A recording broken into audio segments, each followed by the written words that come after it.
कहानी की शुरुआत में हमें एक चर्च का सीन दिखाया जाता है जहाँ पर कुछ फादर और प्रिस्ट मिलकर एक मैजिक स्पेल को रेडी कर रहे होते हैं और वो इस मैजिक स्पेल की मदद से the god of demon Satan के बेटे को धरती पर इनकारनेट होने से रोकना चाहते हैं, पर वो इस चीज में नाकाम हो जाते हैं और द गॉड ऑफ डीमन का बेटा धरती पर इनकारनेट हो जाता है। और जैसे the son of demon God का इनकारनेशन होता है वैसे ही चर्च के सारे प्रेस धीरे करके एक ब्लो आके ओरे में आकर मरने लगते हैं। पर ये सब देखने के बावजूद फादर हार नहीं मानते और वो कहते हैं हमें इस दानव को रोकना ही होगा। पर आखिर में खुद फादर ही इस आग के चपेटे में आकर तड़प तड़प के मरते हुए कहते हैं तो ये है power the son of demon God की।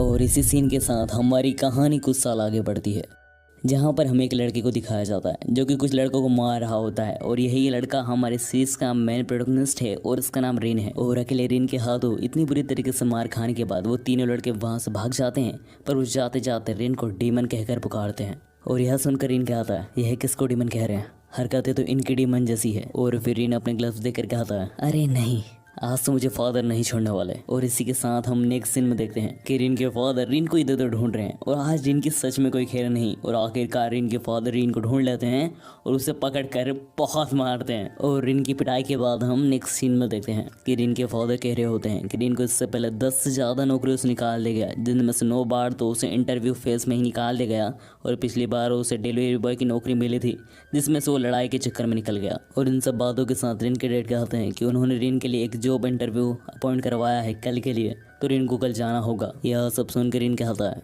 कि इन सब का कोई फायदा नहीं है, रिन की किस्मत उसे कोई जॉब पे टिकी नहीं रहने देगी। यह सुनकर रिन के डैड कहते हैं तो अच्छा ठीक है, तुम हमारे ही चर्च में नेक्स्ट प्रीस्ट बन जाओ, मेरी जगह अगले फादर बन जाओ। और यह सुनकर रिन कहता है यही एकमात्र जॉब है जिस पर से रिन को कोई निकालेगा तो नहीं, पर रिन ये खुद ये जॉब नहीं करना चाहता। और रिन के डैड के इन्हीं आर्ग्यूमेंट के बीच में वहाँ रिन का छोटा भाई आ जाता है और हमें वहाँ बताया जाता है कि रिन का छोटा भाई रिन का पूरा अपोजिट है। मतलब जहाँ पर रिन को पढ़ने का बिल्कुल शौक नहीं है उसके छोटे भाई को पढ़ने का बहुत शौक है, और जहाँ पर रिन पूरा बेरोजगार है उसका छोटा भाई स्टडी कर रहा है।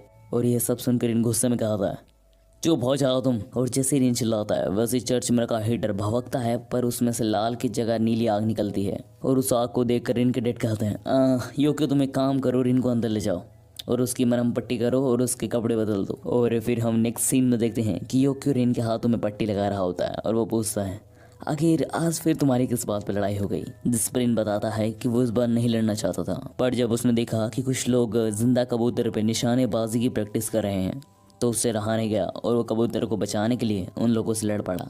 और इन्हीं सब बातों के बीच में योक्यो रिन के हाथों में बैंडेजेस लगा देता है और जिसे महसूस करके रिन को काफ़ी अच्छा लग रहा होता है। और वो कहता है तुम्हारा शुक्रिया योक्यो मेरी हमेशा बैंडेजेस लगाने के लिए। और यह सुन के योक्यो उदास मन से कहता है पर मैं 7 दिन नहीं लगा पाऊंगा, कुछ दिन में मैं अपनी आगे की पढ़ाई के लिए हाई स्कूल जा रहा हूँ इस जगह को छोड़ के। और यह सुनकर रिन भी कहता है कि हाँ वो भी कल अपने पापा की बात सुन के जॉब इंटरव्यू पे जाएगा। और ये सारी बातें सुनने के बाद चर्च का एक वर्कर रिन को अपना ऑफिस सूट देकर कहता है ये पहन कर जाना, तुम्हारा इंप्रेशन अच्छा रहेगा। और इसके बाद हमें दूसरे दिन का सीन दिखाया जाता है जहाँ पर रिन टाई पहनने में बहुत ज़्यादा मशक्कत कर रहा होता है और फिर वो बिना टाई पहने ही इंटरव्यू पे जाने लगता है। और ऐसे रिन को बिना टाई के जाते हुए रिन के फादर भी देख लेते हैं और वो रिन के पास आकर रिन की टाई बांधने लगते हैं। और जिसे देखकर रिन कहता है अब मैं बड़ा हो चुका हूँ फादर। जिसे सुन के फादर कहते हैं कौन बड़ा हो गया, मुझे तो यहाँ कोई नहीं दिखाई दे रहा, इधर है क्या, इधर है क्या। और इसके बाद हमारा सीन चेंज होता है और हम देखते हैं कि रिन अपने ऑफिस में पहुँच चुका है जहाँ पर रिन की बॉस उससे कह रही होती है कि तुम्हारे ग्रेड्स अच्छे नहीं हैं, ऐसा क्यों। जिस पर रिन कहता है कि उसे स्टडी में कोई खास दिलचस्पी नहीं थी। और इसी के साथ नेक्स्ट सीन में रिन की बॉस उसे काम बताती है और कहती है ये सारे बॉक्स को आज ही के आज ही बाहर ट्रांसफ़र करो। और यह सुनकर रिन अपने काम पे लग जाता है जहाँ पर रिन अपनी फिजिकल स्ट्रेंथ की वजह से एक ही बार में बहुत सारे बॉक्स उठा लेता है, जिसे देखकर वहाँ के सारे लोगों की आंखें फटी की फटी रह जाती हैं। और इन सब के बाद रिन को इतनी तेजी से काम करता हुआ देखकर रिन की बॉस उसे चेक करने आती है तो वो ध्यान देती है कि रिन ने जस्ट कुछ ही समय में बहुत सारा काम कर दिया है। और आखिर में बस रिन को एक ही बॉक्स रखना होता है कि तभी रिन का पैर फिसल जाता है और गलती से बॉक्स लेडी बॉस के ऊपर गिर जाता है। और इसके बाद भी रिन से काफ़ी सारी गलतियां होती हैं जिसकी वजह से रिन की बॉस उसे बहुत डांटती हैं। और फिर रिन इतनी सारी गलतियां करने के बाद एक जगह हताश बैठा हुआ होता है और वह सोच रहा होता है कि ये जॉब तो उसके हाथ से गई। पर तभी वहाँ पर एक लेडी आती है और वो रिन को नूडल देते हुए कहती हैं हताश मत हो बेटा, ये नूडल खा लो। और फिर रिन उठता है और नूडल टेस्ट करके मन में कहता है अरे नहीं, ये नूडल तो काफ़ी अजीब है। अगर उन्होंने ऐसे नूडल बेचे तो कौन खरीदेगा इनको। और फिर रीन उन लेडी से पूछता है क्या वो उनकी नूडल बेचने में मदद कर सकता है। और फिर हम नेक्स्ट सीन में देखते हैं कि रीन नूडल बना के बेच रहा होता है और रीन के नूडल बहुत ज़्यादा पसंद आ रहे होते हैं लोगों को। और वहाँ पे बहुत सारी भीड़ लगी होती है रीन की नूडल खाने के लिए। और इतनी सारी भीड़ देख के बॉस भी रीन की नूडल टेस्ट करती हैं और उन्हें भी रीन का नूडल काफ़ी पसंद आता है। और बॉस जाते जाते रीन को एक मीटिंग के बारे में बताती है, जिसे सुन के वहाँ पे खड़ी एक लेडी कहती है, रीन कॉन्ग्रेचुलेशन, तुम्हारी जॉब लग गई। और यह सुन के रीन के मुंह पे एक अलग सी खुशी झलक जाती है। और इसके बाद हमें नेक्स्ट सीन में इवनिंग का सीन दिखाया जाता है, जहाँ पर यू अपने घर पे फ़ोन लगाकर बता देता है कि उसकी जॉब लग चुकी है। और यह सुन के चर्च वाले सारे लोग बहुत खुश होते हैं। और यह सुन के रीन के डैड कहते हैं, इसी खुशी में सुखियों में तो तुम जल्दी घर आ जाना। और यह सुन के रीन भी काफ़ी एक्साइटेड होता है और रीन इस एक्साइटमेंट के साथ फ़ोन बूथ से बाहर निकलता है। और तभी वो देखता है कि एक लड़की एक मफलर के पीछे भाग रही होती है। फिर रीन उसके पास जाकर उस मफलर को पकड़ता है और उसे देने लगता है।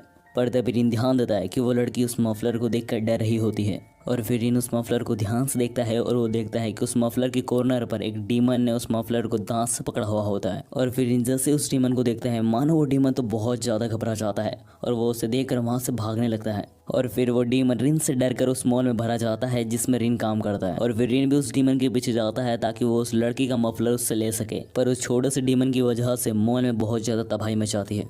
एंड इवन उस डीमन की वजह से उस छोटी सी बच्ची पर एक कबड़ आकर गिरने वाला होता है, पर रीन सही समय पर आकर उस बच्ची को बचा लेता है। पर यह सारी तबाही का अंजाम रीन के ऊपर लग जाता है, क्योंकि रीन और उस लड़की के अलावा कोई भी इंसान इन डीमंस को अपनी आंखों से नहीं देख सकते। अब ऐसा क्यों है ये तो हमें कहानी में आगे पता चलेगा। और इसी के साथ हमारा सीन शिफ्ट होता है और हम देखते हैं रीन के घर को, जहाँ पर इनके फादर पूछ रहे होते हैं, इतनी रात हो गई, आखिर रीन अभी तक आया क्यों नहीं। जिस पर इनका छोटा भाई कहता है, ओके मैं बाहर ढूंढने जाता हूँ उसको। और इसके बाद हम देखते हैं कि आखिरकार योक्यो कुछ समय बाद रीन को ढूंढ लेता है और रीन गार्डन में एक झूले पे बैठा हुआ होता है, जहाँ पर योक्यो रीन के पास जाकर पूछता है कि आखिर वो घर क्यों नहीं आया। जिस पर रीन उदास मन से कहता है, कैसे आता, मुझे फिर से जॉब से निकाल दिया। यह सुन के योक्यो कहता है कि चलो कोई नहीं, तुमने अपना बेस्ट दिया, पापा इंतज़ार कर रहे हैं, चलो घर।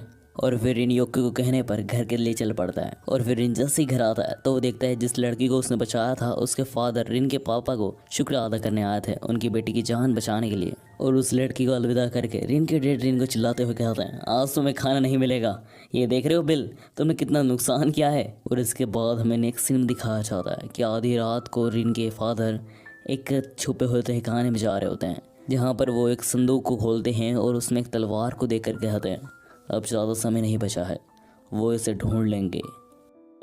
और इसी के साथ हमारा सीन चेंज होता है और हमें नेक्स्ट डे मॉर्निंग का सीन दिखाया जाता है, जहाँ पर इन सुबह सुबह उठता है और वो देखता है कि यूकी ने उसके लिए एक नोट लिखा होता है। और उस नोट में लिखा हुआ होता है कि ब्रदर, पहली बात तो मुझे माफ़ करना कि मैं तुम्हें आमने सामने बाय नहीं बोल पा रहा हूँ, और दूसरी बात कि अपना और पापा का ख्याल रखना।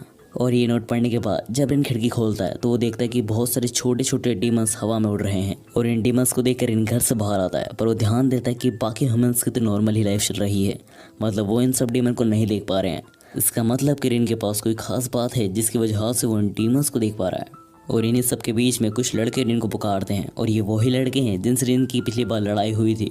और वो रिन से कह रहे होते हैं, बाहर आओ, तुमसे साफ बराबर करना है। और फिर रिन अपना पैर आगे बढ़ाता है बाहर आने के लिए, फिर वो रुक जाता है। फिर वो लड़के कहते हैं, तुम्हारे भाई के बारे में बात है, अब भी नहीं आना चाहोगे।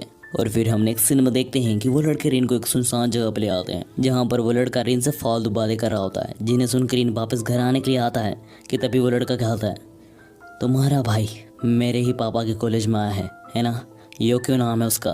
और यह सुन के रिन उस लड़के को झन्नाटेदार पंच चढ़ देता है और कहता है, जो भी करना है मेरे साथ करो, अगर मेरे भाई को हाथ भी लगाया ना। और रिन ये सब कह ही रहा होता है कि तभी वो उस लड़के को देखता है जो कि पूरा डीमन में बदल चुका होता है। और तभी उस लड़के के साथ ही रिन को पकड़ लेते हैं। फिर वो हाफ डीमन बॉय एक जलती हुई रोड को लेकर कहता है, पहले तुम्हारा क्या जलाऊं, हाथ, पैर या फिर आंखें। और यह सुनकर रिन बहुत जोर से चिल्लाता है, जिसकी वजह से एक ब्लू आग उसको कवर कर लेती है और उसे प्रोटेक्ट करने लगती है। और उस ब्लू आग के ओरे को देखकर डीमन बॉय का साथी वहाँ से भाग जाते हैं। और इन सब के बीच में रिन नहीं समझ पा रहा होता है कि उसके हाथों में आग आई कहाँ से और ये आग से वो जल क्यों नहीं रहा है।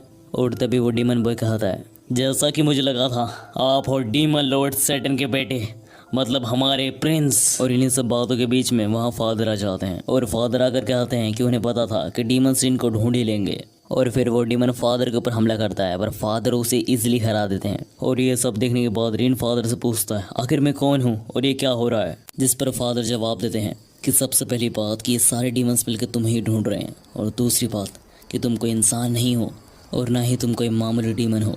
तुम हो the god of demon, Satan के बेटे। एंड हाँ गैस, मैं एपिसोड 2 जल्द से जल्द आने की कोशिश करूँगा, पक्का।